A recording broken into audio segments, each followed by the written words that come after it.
Ahí estamos. Hola, ¿cómo están? Buen día. Bueno, bueno, chicos, bueno, chicas, eh, hoy es lunes, deberíamos estar todos, digamos, estamos todos, somos 14 en la reunión, 13 alumnos nada más.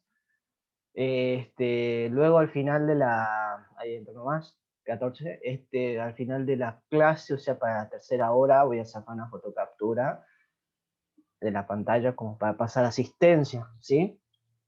A Eli, porque siempre pide asistencia. Así que yo les pediría, bueno, que estén hasta el final de la clase para pasarle la asistencia total a Eli y que bueno, no haya inconvenientes con ustedes. Bueno, a ver, normalmente, bueno, cuando tomábamos asistencia, yo tomaba al final de la clase la asistencia siempre. Ok. Arielito, ¿estás ahí? No, Bueno, parece que no está. Sigamos entonces. Chicos, a ver, ¿alguna consulta, alguna duda? He visto que todos han subido su trabajo, lo he miroteado por encima el trabajo de cada uno. La verdad que me gustaron algunos desarrollos, algunas ilustraciones fotográficas. Eh, bueno, sí, obviamente he visto trabajos incompletos, así que hay mucho por trabajar, digamos, para aquellas personas que tienen que hacer, bueno, para los grupos que tienen que hacer ahora las observaciones. La clase va a estar estructurada en tres partes. La primera parte vamos a ver el módulo 3, que les correspondería para este mes. Y en la segunda parte vamos a hablar, les voy a dar un ejemplo de una observación para que ustedes tengan el formato, ¿sí? Y en tercer lugar vamos a ver impugnaciones, ¿sí? Vamos a empezar a ver ese temita, como para que nosotros sigamos avanzando con la práctica profesional. Ok, bien, les pregunto, ¿han tenido algún problema a la hora de resolver el práctico de sistema escopométrico? Yo lo que he visto estaba bastante bien, o sea, eh, obviamente tienen sus errores, pero están mucho mejores que los prácticos anteriores, ¿sí? O sea, de los prácticos que ustedes entregaban en clase están bastante bien estos prácticos que han entregado. He visto desarrollos muy buenos de la fotografía y otros, bueno, que me faltan un poco más para pulir, digamos. Por eso también yo les pedía que ustedes me pidan consultas a mí durante la semana. Solamente tengo que recalcar que solamente 3 o 4 grupos me han pedido consultas, que yo me reuní con ellos por Meet. Así esté uno o dos de ustedes, no hay problema, yo así lo resolvía con ustedes y lo íbamos viendo.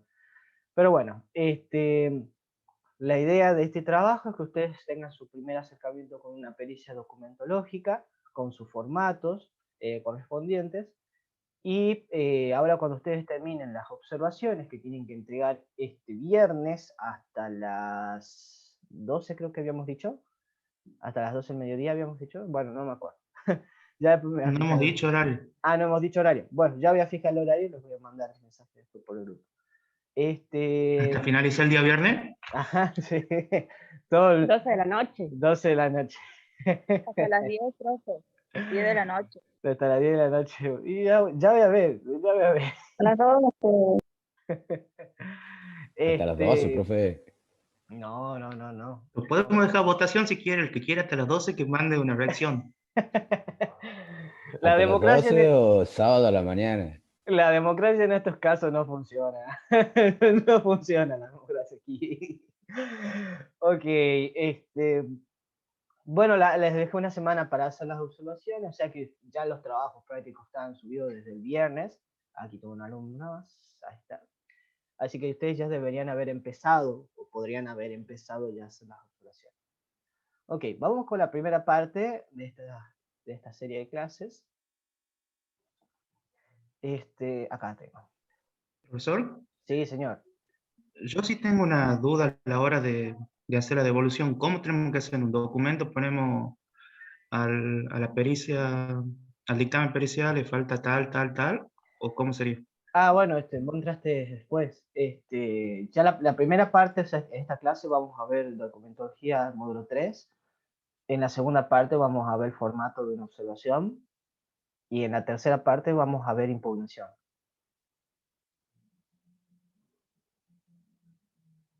Bueno, Bien. Pasemos al módulo 3. Este módulo va a ir al examen también, al examen parcial. En el examen parcial va práctico, perdón, va el módulo 1, 2 y 3, ¿sí? Siempre van esos tres módulos para el primer parcial. Y para el segundo parcial va 4, 5 y 6, ¿sí? Para que lo vayan viendo, lo vayan estudiando. Una cosa, el módulo 3, módulo 1, módulo 1, módulo 2 y módulo 3 tienen muchas cosas en común, muchísimas cosas en común. Básicamente, estos tres se basan en el análisis de grafías, en el gesto gráfico, su modificación, etcétera, etcétera. La pericia caligráfica, la pericia documentológica en base a manuscritos y rúbricas, ¿sí? Tienen mucho que ver uno con otro. O sea que hay una interrelación entre uno y otro, ¿sí? Acá vamos a ver dos temitas muy importantes que tienen que ver con las modificaciones naturales y modificaciones fraudulentas, ¿sí? Esto el año pasado no hemos llegado a ver, o no sé si habrán llegado a ver con la profesora, no, la verdad que no recuerdo, porque se me confunden de años, porque hubo un año que no lo habíamos dado y le habíamos dejado al profesor Terraza para que lo vea el año siguiente, no sé si eran con ustedes. Bueno, cuestión de que hoy, este año se tienen que dar sí o sí lo que son modificaciones naturales y modificaciones fraudulentas. Básicamente este trabajo, el módulo 3, es un fundamento técnico-científico, ¿sí? Al igual que el módulo 1, ¿sí? ¿Cuál es el problema de adjuntarlo dentro de los fundamentos? ¿Sí? Si nosotros agregamos las modificaciones naturales, no hay tanto problema, ¿sí? Básicamente las modificaciones naturales son aquellas eh, modificaciones interiores o modificaciones exteriores que nos perjudican, vamos a ponerlo así, o nos cambian el gesto gráfico de una manera natural, ¿sí? Que no es consciente del ser humano, ¿sí? Pueden ser somáticas, materiales o psicológicas, son cuestiones inconscientes o cuestiones que nosotros no podemos controlar, ¿sí? No obstante, las modificaciones fraudulentas, ya estamos en un problemita, porque las modificaciones fraudulentas muchas veces los peritos en documentología lo utilizan como una especie de fundamento técnico. Y el problema de utilizarlo dentro del fundamento técnico en la pericia como un escrito especificando la fraudulencia, es que ya orienta, orienta al dictamen a que va a ser fraudulento, ¿sí? ¿Se entiende? Es decir, es como, está bien, uno cuando realiza una pericia, primero realiza el examen escopométrico, ¿sí? Primero lo que hace es el sistema escopométrico completo, lo hace en el papel, lo evalúa, va tomando nota, todo lo que ustedes quieren. Pero si yo en mi trabajo de investigación coloco que va a ser fraudulento, ya estoy orientando la pericia a que va a ser fraudulento. No sé si se comprende eso. La idea es que durante el desarrollo de la pericia, el trabajo sea imparcial, de buscar si es una modificación natural o es una modificación fraudulenta, ¿sí? Básicamente esto es tecnicismo, es solamente teoría que me sirve a mí como perito para identificar si es una modificación natural del grafismo o es una modificación fraudulenta. No tiene que ver, la idea es no utilizarlo como dentro de los fundamentos en la pericia, porque estoy ya parcializando el trabajo y estamos en un problema porque ya se puede entrar a debate, se puede entrar a jugar mucho lo que son observaciones e impugnaciones. Aquí, en donde a mí me ha tocado impugnar una pericia en donde parcializa trabajando solamente con modificaciones fraudulentas. Bien, comencemos. Perdón, chicos, me acribillan el mensaje, no sé quién es. Ahí está. Bien. son mensajes medio complicados que los tengo que ver para ver, porque estoy esperando unos mensajitos de mi familia, así que, perdón. Bien, modificaciones naturales. Dice, bueno, el módulo 3 ya sabemos que en el acto de escribir es extraordinariamente complejo, es en primer lugar un acto psíquico, existe un reflejo del autor, digamos, por lo tanto es inconsciente, ¿sí? Ustedes saben cómo es el proceso de aprendizaje dentro de lo que llamamos grafismo. Aquí tengo un bonito más, ahí está. El sujeto va aprendiendo a lo largo de los años cómo escribir una palabra, cómo hacer su firma, ¿sí? No es que sale todo espontáneo, sino que ese gesto gráfico se va construyendo a lo largo de los años, se va modificando, ¿sí? Uno cuando es chiquito, o sea, cuando uno es pequeño, cuando uno es niño, tiene una forma de escribir. Si ustedes, alguno de ustedes tiene algún escrito del primario, del nivel inicial, cuando ustedes tenían 5 o 6 años, comparen la letra de esa época con la letra de hoy en día, se fijarán que no es nada que ver una con la otra, sino que, bueno, la cultura nuestra nos va modificando, la educación nos va moldeando a escribir un poquito más con caligrafía, ¿sí? A medida que nosotros vamos modificando ese gesto conscientemente, se va volviendo inconsciente, ¿sí? Entonces, al primer estímulo exterior, es decir, por ejemplo, yo le digo dictado, las modificaciones naturales, ustedes lo primero que hacen es reconocer el mensaje, es todo un acto inmediato, ¿no? De cuestiones de milisegundos.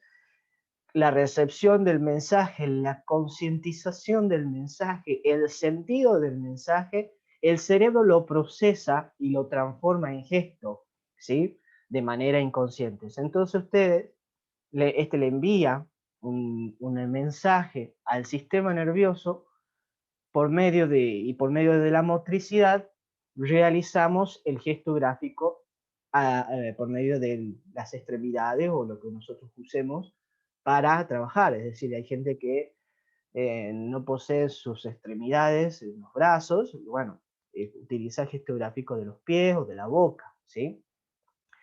Bien, la idea es que ese trabajo que se realiza sobre el sujeto durante toda su niñez, ese trabajo de educación, de arreglo, de modificación, se vaya volviendo una inconsciencia y se vaya moldeando a las características sociales imperantes, ¿sí? Por ejemplo, no sé si ustedes se acordarán en primaria que vos no tenés que hacer la letra F así, que vos no tenés que hacer la J así, no sé si se acordarán. Aquellos que tienen fea letra, así como yo, se acordarán. Bien, pero bueno, es cuestión de ver. Por ejemplo, en un momento uno no lo entiende, pero van sistematizando a las personas a crear un gesto gráfico caligráfico, ¿sí? Solamente que, bueno, hay algunos que lo logran y hay otros que no. Y ahora vamos a ver cuáles son estas modificaciones que son de carácter natural, pueden ser intrínsecas o extrínsecas del ser humano, que modifican al grafismo por alguna cuestión inconsciente, sin necesidad de que el ser humano tenga la conciencia o quiera modificar a su gusto y disgusto el gesto gráfico, ¿sí? Pasemos con las causas, las primeras de las causas, que son las causas materiales. El primero tiene que ver con el papel, es decir, esto es un factor extrínseco, puede ser fino y satinado, y tiene que ver mucho también con la granulosidad del propio soporte. Además de ello, tiene mucho que ver si es rayado o si es liso, ¿sí? Fíjense lo que yo les decía a ustedes cuando ustedes hacen las pericias. ¿Qué les decía yo? ¿Con qué tipo de soporte de papel lo hagan? ¿Con un fino o con un rayado? Perdón, ¿con un liso o con un Con un rayado? liso. Con un liso. Listo. Listo. Porque la idea es ver el gesto gráfico con todo su esplendor, ¿sí? Sin ninguna modificación material del papel, ¿sí? En este caso, el soporte, si hubiese sido rayado, hubiese modificado naturalmente las grafías de cada uno. ¿Se entiende ahora la relación entre lo que yo les dije en las pericias con respecto a las causas materiales? ¿Sí? Ese tipo de relación, presten atención, Es más, yo les recomendaría que vayan tomando nota, porque son cuestiones que ustedes las van a tener que ir viendo, y se va a ver mucho en el examen también. El elemento escritor es otro de los factores, en el caso de los bolígrafos, influye por la calidad de la misma. A ver, por ejemplo, les doy un ejemplo práctico.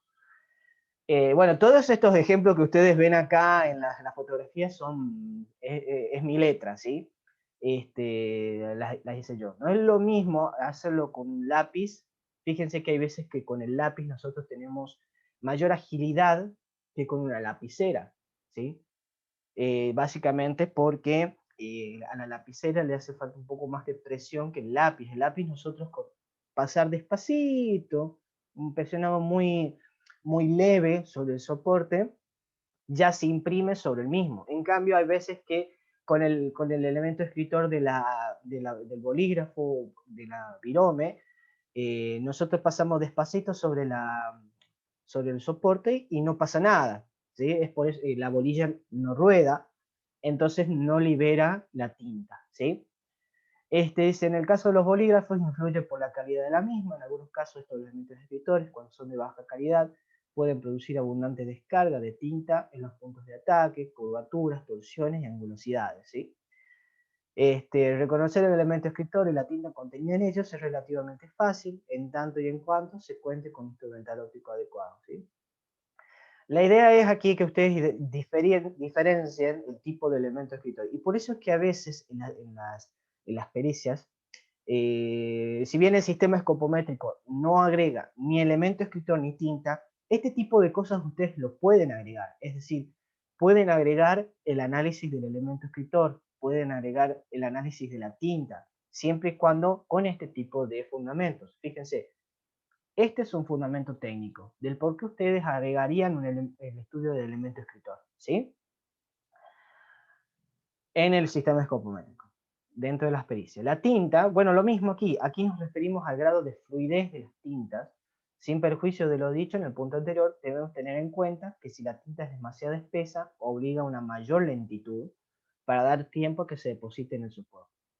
Es por ello que, bueno, por ejemplo, ahí entramos, como les decía en algún tiempo, entramos en debate cuando hablamos de velocidades. ¿Se acuerdan? Cuando hablamos de sistemas escopométricos hablamos de debate. Para uno es velocidad, es medianamente veloz, para otro es lento, para otro así sucesivamente, ¿sí? Puede ser que esté en la razón o puede ser que no, para eso existen las observaciones. Tiene mucho que ver, en este caso, con la tinta. Y fíjense, acá el fundamento técnico es el grado de fluidez de esta tinta va a modificar a la velocidad, en este caso, si va a ser lenta, medianamente veloz o veloz, ¿sí? Pasamos a otra, que es la posición violenta. Acá hay una modificación del cuerpo, se hace de pie o en sitios estrechos, ¿sí? Se producen alteraciones de la dirección, inclinación, angulosidad, rapidez, etc. Bueno, acá también, con respecto a los renglones. Si yo realizaba, por ejemplo, la firma sobre un renglón, hay personas que hacen firmas muy pequeñas, en dimensiones muy pequeñas. Si lo hago en una posición violenta, como por ejemplo entre dos renglones, me obligo a mí mismo a hacer una firma pequeña, ¿sí? En cambio, si yo lo hago sobre un soporte de papel grande, no es considerado como una posición violenta, ya que tengo mucho espacio para hacer la firma. Entonces yo lo hago con las dimensiones correspondientes, ¿sí? La posición violenta en este caso también tiene que ver con la posición que tiene el escritor sobre, el escribiente sobre el papel. No es lo mismo hacerlo de pie que hacerlo en sitios estrechos, que hacerlo libre, digamos, con todo el espacio necesario. Hacerlo sobre una silla, hacerlo sobre un banquito, si no es lo mismo. Vamos a ver el cuatrimestre que viene, el módulo 4, es el cuerpo de escritura, y se trabajará mucho con la posición violenta. Y lo mismo con lo que sigue, que es la escritura con ojos cerrados y ojos abiertos en la oscuridad. Acá se trata de producir alteraciones, esparcimientos, puntuaciones, direcciones y formas de la caja del renglón. Cuando uno lo hace con la luz apagada, digamos, ocurren este tipo de alteraciones, ¿sí? O por ejemplo con los ojos cerrados, ¿sí? Cuando ustedes vayan a hacer un cuerpo de escritura, el cuatrimestre que viene, o sea, el mes que viene, perdón, en agosto, van a trabajar mucho con este tipo de cosas. Posición violenta y ojos cerrados u ojos abiertos en la oscuridad, ¿sí? ¿Por qué se trabaja mucho con el cuerpo de escritura esto?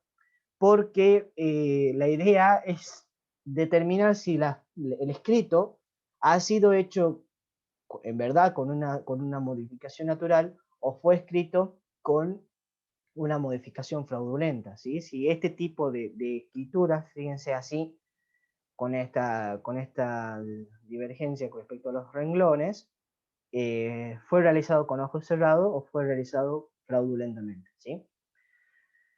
Pasemos a otro que tiene que ver con los componentes ambientales, en este caso frío y calor, ¿sí? El frío tiende a ser un poco más acotada, es decir, más acotada, más pequeñas, a las letras, ¿sí? La escritura que dice se hace más lenta y pequeña y menos presionada, ¿sí? Bueno, quizás ahora no, pero cuando estábamos en el aula, y el profesor malo, muy malo el profesor, hacía que prendan los ventiladores, abran las ventanas, abran las puertas, básicamente para que todos se mueran de frío. Bueno, ustedes podrían haber estado sometidos a una modificación natural, que en este caso es el frío. Bueno, pues yo no les prendía el ventilador cuando hacía frío, les dejaba parado. Ustedes estaban sometidos a una modificación natural, porque yo estaba evaluando si el gesto gráfico era o no fraudulento de ustedes. Bueno, cuestión de que la idea es, ante la adversidad del frío, nosotros nos contenemos más, y el cuerpo se contiene más, trata de, obviamente, de generar más calor, digamos, a través de un trabajo. Por lo tanto, la escritura tiene que ser temblorosa, pequeña, ¿sí? Contenido en su gesto gráfico, ¿sí? Lo contrario pasa con el calor, digamos. La escritura tiene una tendencia a disminuir el movimiento, es decir, como si fuese un poquito más lento, ¿sí? Se aumenta la altura y las letras largas, ¿sí? En este caso, tiende a ser más distendido, a escribir con más tranquilidad, ¿sí? No es lo mismo, en este caso, el frío, que es un clima adverso, y el calor, bueno, que en cierta forma a nosotros nos tiende a distender más. El tiempo tormentoso, dice, es el último de las modificaciones materiales, produce en el organismo una excitación fácilmente reconocible en la escritura, que aumenta las irregularidades, originando desigualdades en la inclinación y las alturas de las letras, ¿sí? Tiempo tormentoso, bueno, tiene mucho que ver con las adversidades, diferentes adversidades que pueden pasar dentro del ambiente, ¿sí? No solamente el frío y el calor. Puede ser una tormenta, por ejemplo. Aquellas personas que le tienen miedo a las tormentas, puede originar este tipo de cosas, ¿sí? Causas somáticas. Pasamos a las siguientes causas que tienen que ver ya más intrínsecamente con el sujeto. Una de ellas es la edad. Y acá es muy interesante, porque tiene que ver con otro de los temas que vamos a ver más adelante, que es la historia gráfica, ¿sí? Vamos a ver en el módulo siguiente qué es una historia gráfica, y ustedes van a hacer un trabajo de investigación sobre qué es una historia gráfica y van a hacer una historia gráfica, ¿sí? Para el cuatrimestre que viene.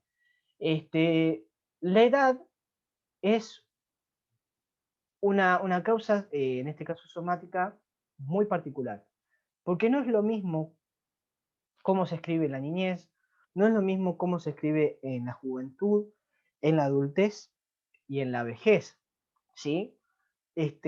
Nosotros vamos transformando ese gesto gráfico. No es lo mismo que la niñez, nosotros hacemos, por ejemplo, escritura, como dice aquí, más desorganizada, con falta de velocidades, a veces con falta de ortografía, ¿sí? Vemos en la madurez, digamos, durante la pubertad, durante la adolescencia, y quizás a veces durante la juventud, el vigor más grande del gesto gráfico, donde nosotros ya vamos formalizando, hasta que formalizamos el gesto gráfico, con algunas faltas ortográficas, con algunas faltas ortográficas, pero que es es modificable todo eso, ¿sí? Encontramos en la adultez y en la juventud ese vigor, esa firmeza del gesto gráfico ya formado dentro del sujeto, ya inculcado, ya producto de una interacción del sujeto con el medio, ¿sí? Y por último tenemos ya la vejez, ya el caer de nuestros días, digamos, en donde ese gesto gráfico ya se deteriora, ¿sí? Ese gesto gráfico va decayendo, decae respecto a todo lo anterior, digamos. Fíjense que hay una diferencia si ustedes tienen personas ancianas en sus casas o conocidas, este, y le piden que escriban o se fijan un escrito de ellos, verán que hay totalmente una diferencia a cómo es una escritura en la vejez, una escritura en la adultez, ¿sí? Esto puede ser por muchas cuestiones, no solamente por enfermedad, sino por la edad propia, ¿sí? Acá solamente se trabaja respecto a la edad, ¿sí? Bien, pasamos al otro, que tiene que ver con el sexo. Bueno, hay acá con respecto con el sexo hay que aclarar. Es que en realidad este tipo de modificación natural no es tan precisa como la anterior. Sabemos que en la vejez hay un incremento más o menos notorio, porque hay alguna gente anciana que no se le nota que haya cambiado su gesto gráfico, salvo en las pequeñas faltas de espontaneidades, ¿sí?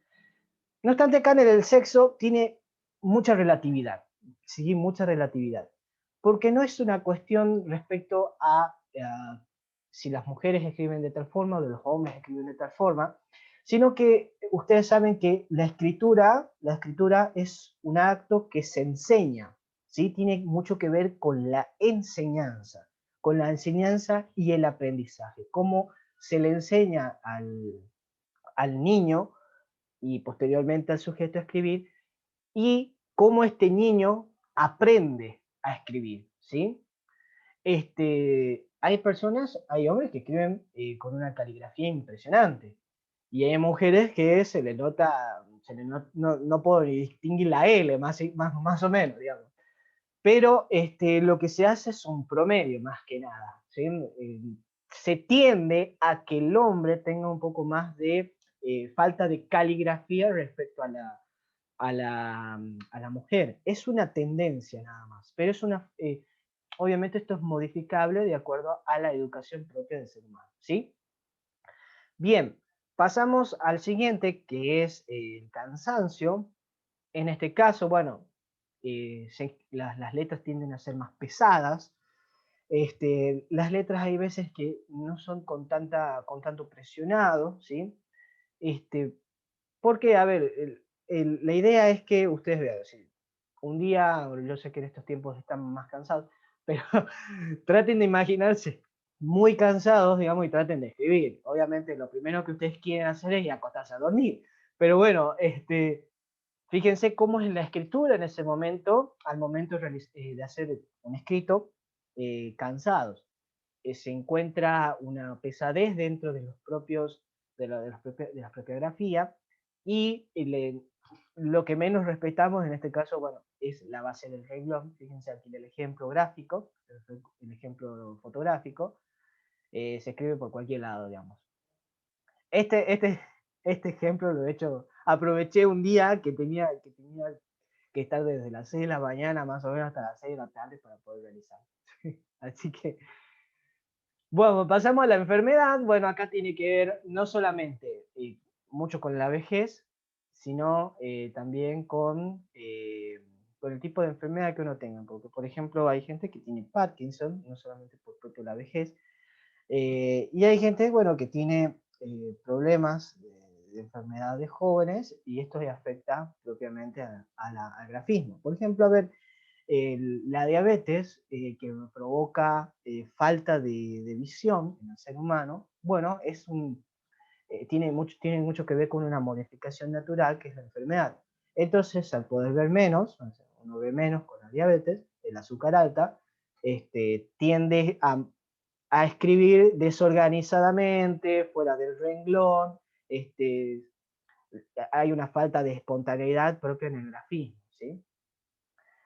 Bien, las causas psicológicas, por último entramos a la última de las modificaciones naturales, que tienen que ver con la depresión, abatimiento y tristeza.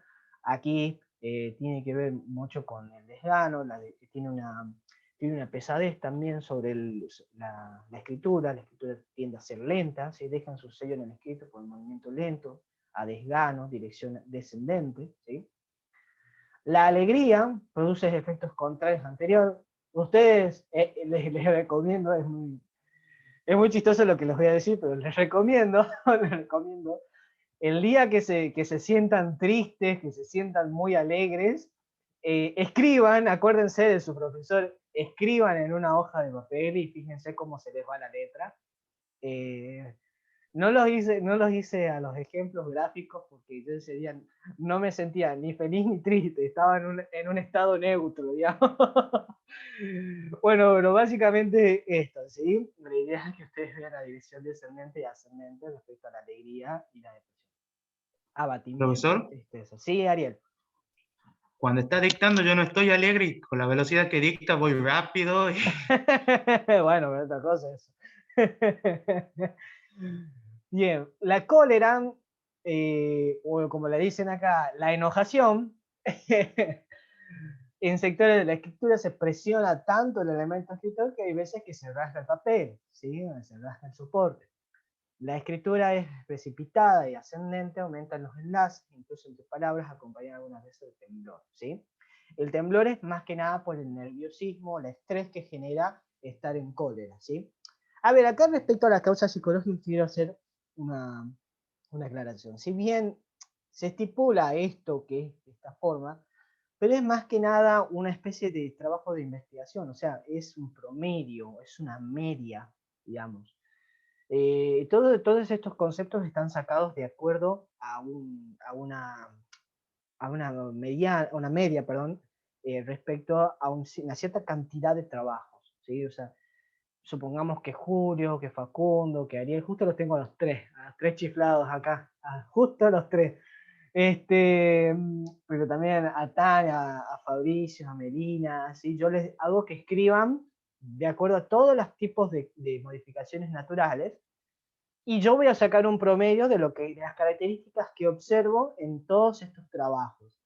Y a partir de esas características que yo encuentro en común, realizaré la teoría, que en este caso puede ser una causa psicológica. Por ejemplo, les digo, Julio, Facundo, Tania, Fabricio, Melina, Rocío, por favor, cuando estén enojados, cuando estén muy enojados, así, pero muy, muy enojados, traten de escribir, acuérdense del profe, y escriban, y mándenme un ejemplo de cómo escriben ustedes, como para yo ponerle en la investigación, y luego crear una teoría a través de eso, ¿sí?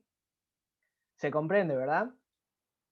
Bien, respecto al miedo pasa lo mismo. Los rasgos son titubeantes, finales finos, mayúsculas disminuidas, tildes reducidas, a simple reducidas. Es decir, digamos, tiende a acotar, digamos, de acuerdo al sentimiento del miedo. Bueno, no sé si es un sentimiento, una emoción o el miedo, creo que está entre una y otra. Bueno, el miedo en sí es una de las emociones más intrínsecas del ser humano y es lo que nos salva del peligro, básicamente.